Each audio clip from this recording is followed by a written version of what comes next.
पाकिस्तान मुस्लिम लीग नून के सीनियर रहनुमा वफाकी वजीर इकनॉमिक्स एंड पॉलिटिकल अफेयर्स सरदार एयाज सादिक के एजाज में मदीना मुनव्वरा के मुकामी हाल में सदर मुस्लिम लीग नून सऊदी अरब शेख सैयद अहमद ने पुरतकल्लुफ इशाई का एहतमाम किया। मजीद अहवाल जानते हैं इस रिपोर्ट में। सदर पाकिस्तान मुस्लिम लीग नून सऊदी अरब शेख सैयद अहमद ने वफाकी वजीर इकनॉमिक्स एंड पॉलिटिकल अफेयर्स सरदार एयाज सादिक को मदीना मुनव्वरा के मुकामी हाल में पुरतकल्लुफ इशाइया दिया, जिसमें secretary general Muslim League Noon international affair and overseas Pakistan MNA Chaudhry Noorul Hasan Tanveer और chief coordinator Muslim League Noon international affair and overseas Pakistan barrister Amjad Malik ने टेलीफोन पर मौजूद मेहमान खसूसी सरदार एयाज सादिक और दीगर शुरा से गुफ्तगू की। इशाई में सऊदी अरब के ओहदेदारान ने भरपूर शिरकत की, जिनमें सीनियर नायब सदर मुस्लिम लीग नून सऊदिया महमूद अल हक डोगर, सेक्रेटरी फ्रांस मुस्लिम लीग नून सऊदिया सरदार मोहम्मद नवाज, सदर Muslim League Noon Al Riyadh region Adnan Iqbal Bhatt, सदर Muslim League Noon Jeddah region Umar Masoodpuri, chairman Muslim League Noon Jeddah region Mian Rizwan Al हक,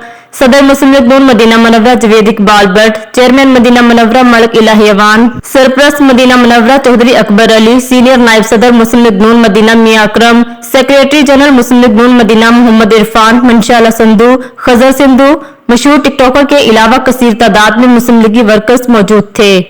मजीद अपडेट्स के लिए देखते रहिए अंडरग्राउंड न्यूज।